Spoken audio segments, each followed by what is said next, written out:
Is Nicola Sturgeon's leadership of the government, leadership of Scotland, still tenable? At this stage, yes, but it would. At this stage, if you continue to conduct the argument about Scottish self-determination, Scottish independence, having this issue as the touch point and the conflict between Westminster, then it would be untenable. You must get off this issue and onto issues where the Scottish Parliament has vast and overwhelming support. So, Alec, you've been very critical of the Scottish government's move to reform gender identification rights and recognition. Just tell me why. Well, I made a speech at a Burn supper in Dundee on Saturday night, which seems to have become a very famous speech. Somebody posted it and put it online. But yes, I'm critical of their approach to gender recognition. I think it has serious dangers for the independence movement. I don't think they've handled it very well. But above all, I'm certain this is not the issue which is appropriate for a constitutional battle with Westminster. There are many issues which should be constitutional battles with Westminster, but this isn't one of them. Were you surprised at all to see the way the opinion polls have reacted? Support for the Scottish National Party and for Scottish independence have taken a sharp dip since this issue came to the forefront. Has that surprised you in any way? Well, there's only really one poll which has been, that was on the weekend, it was a YouGov poll in the Sunday Times, and you can't read too much into one poll. But you wouldn't have to be a psephologist to know that the last week has probably been the most damaging publicity for the Scottish Government, and therefore, by extension, for independence, that there's been for many, many years. And I don't think the damage that's been done thus far is irreversible.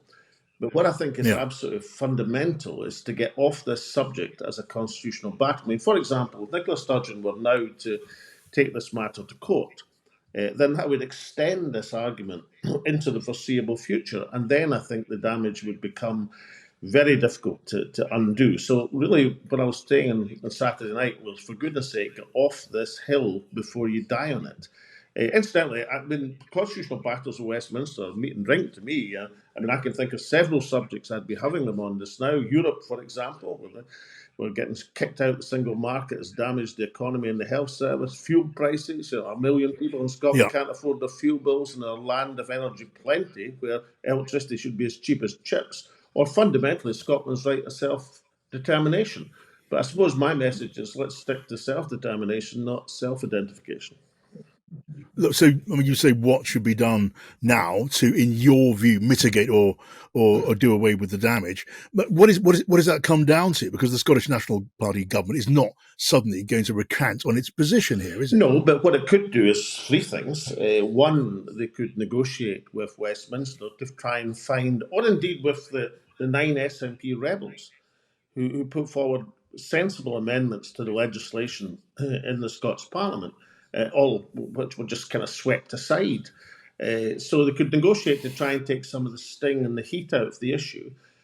Secondly, we have a process which I introduced in Scotland called citizens' assemblies, where you take difficult, controversial, conscious issues and you give them to discussion over a long period to a group of citizens who come up with recommendations. And we devised that process precisely for issues such as this. I mean, I'm the first minister who introduced equal marriage in Scotland, which at that time was controversial, much less so now. But in the process of the introduction, we didn't have a citizens' assembly, but we were willing to take on board people's concerns and other points of view. But above all, when you're in a hole, as the SNP are at the present moment, you should stop digging and therefore abandon all thought of having a court battle over this, because all it will do is prolong the publicity. And the difficulty, I think, with the publicity is exemplified by Nicola Sturgeon's own performance. I mean, Nicola is one of the most gifted communicators in politics. But on this issue, in trying to defend self-identification, she's been reduced to stumbling incoherence. And a nationalist leader in Scotland, can have many things said about them by Westminster, but when you get to the stage that people are starting to laugh at you, then that is the stage at which you should realise you're trying to defend the indefensible. I mean, what's indefensible is not a change in people's gender. I mean, not even to make gender recognition easier and perhaps more humane than it is at the present moment. What is indefensible is self-identification. That is the idea that you can change your sex legally by just opting to do it in a 3-month period. And given the judgment in the Scottish courts in December, where Lady Haldane said that means you could change your sex for all legal purposes, if you are past that, then it makes it impossible to defend hard-won rights like single-sex spaces for women, things that the feminist movement have strove and fought for and were enshrined in the Equalities Act. You come up against an inevitable conflict where ideology dissolves into dust when it's faced with reality. Okay, you're speaking very bluntly on this. I mean, you've deemed the policy, the Scottish government's move on gender identification, to be a blunder politically and in principle. You've described the handling of it by Nicola Sturgeon as simply wrong, and described her defence of it as stumbling incoherence. In your view, is Nicola Sturgeon's leadership of the government, leadership of Scotland, still tenable? At this stage, yes, but it would, At this stage? well, if you continue to conduct the argument about Scottish self-determination and Scottish independence, having this issue as the touch point and the conflict between Westminster, then it would be untenable. You must get off this issue and onto issues where the Scottish Parliament has vast and overwhelming support, like the pure poverty in our land of energy plenty, like the European issue, and like Scotland's essential right to self-determination. These are the issues where you should be battling with Westminster, where Scotland by majority is right behind you, not in an issue where Scottish support is A, divided, and B, that division of opinion is against you rather than for you. Okay, so again, Alec, you are being characteristically blunt. I mean, you tell me that Nicola Sturgeon's leadership of Scotland and of the SNP is not tenable if she sticks to this position, and she's sticking to this position. Is that argument on your side in any way undermined, as some might believe, by the bad blood between you and Nicola Sturgeon? She spoke out, as we all know, about your personal conduct. You were cleared in a court of accusations of sexual misconduct, but bad blood there must be. Does that in any way undermine your position? No, I suppose if I were pursuing this as some sort of personal argument, I would just keep my mouth shut and not give any advice to do anything and just let the SNP government continue to dig a hole for itself. But to me, the cause of independence has always been the most important thing. I spent all my lifetime striving for Scottish independence, as have others as well.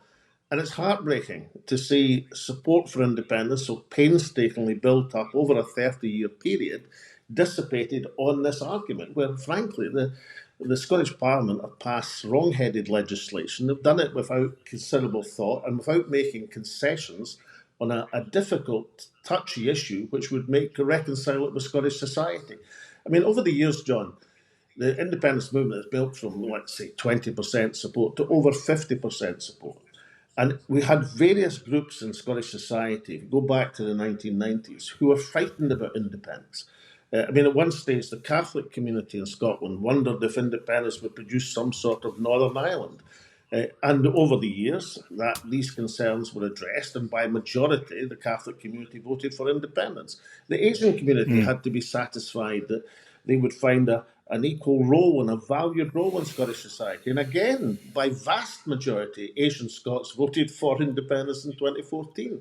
The business community had to be persuaded the SNP weren't sort of unpragmatic romantics with no head for business. And over the years, we gathered substantial business support for the SNP. So you cannot have a situation where any group in society feels themselves threatened by independence.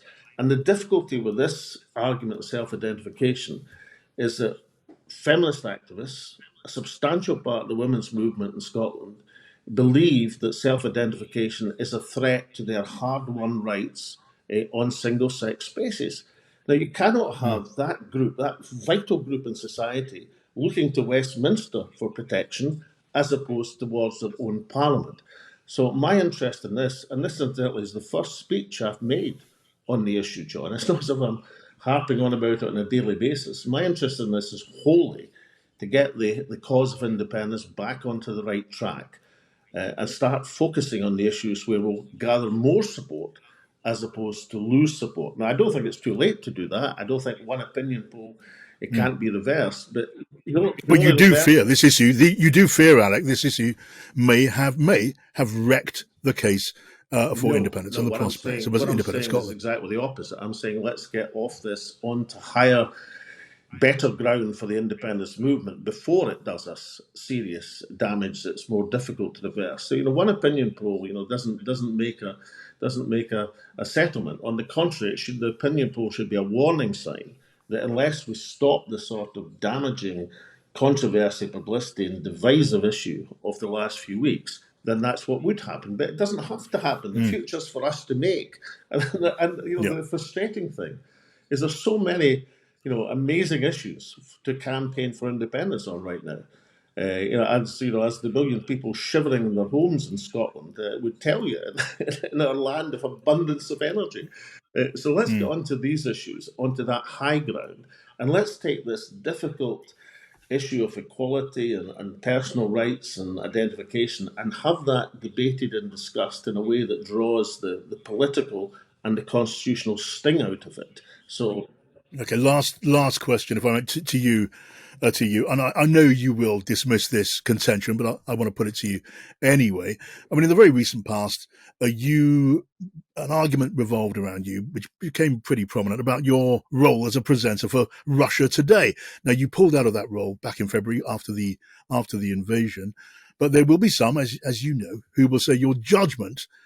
Questions of your judgment are undercut by your decision in the first place to go and work on Russia Today. You'll say you had editorial independence on that show, but just that association. Do you at all regret it? Well, no, if you remember, John, it was an independently produced programme which was broadcast on Russia Today, and there was no editorial interference. When that became impossible to sustain because of an illegal invasion of another country, something that I've opposed, whichever country is doing it. I'm one of the few politicians that's opposed illegal invasions, whether being carried out by America, Britain, or by Russia. Therefore, it wasn't tenable to continue with the programme. And that strikes me as perfectly reasonable and honourable conduct. So this issue's got nothing whatsoever to do with that. And incidentally, the point I'm making about independence is the cause of independence is bigger than any individual, whether it's Nicola Sturgeon or whether it's myself.